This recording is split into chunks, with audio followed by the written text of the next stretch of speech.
இயற்கை நம்மளுக்கு பல விஷயங்கள சும்மா குடுக்கும்னு நான் ஒரு உதாரணம் என்னன்னு பார்த்தீங்கன்னா, இந்த செடி. இது நான் வைக்கவே இல்ல. இது என்னான்னே தெரியல. அதுவா வளர்ந்துச்சு. நானும் விட்டுட்டேன். அப்புறம் நெட்ல தேடி பார்த்தா, இதுக்கு பேரு முசு முசுக்கையாம். சளிக்கு அவ்வளோ நல்லதுன்றாங்க. இத நம்ம தோசையில அரைச்சு அந்த மாரி சாப்பிடலாம். சட்னி வச்சு சாப்பிடலாமா. சளிக்கு அவ்வளவு நல்லதுன்றாங்க.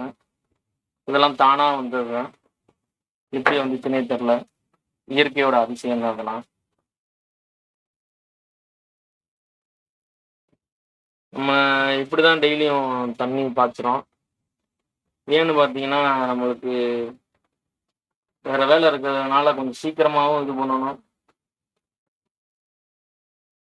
கொஞ்சம் ஈஸியாவும் இருக்கணும். அதுக்காக இந்த இது வாங்கியிருந்தேன் மோட்டரு.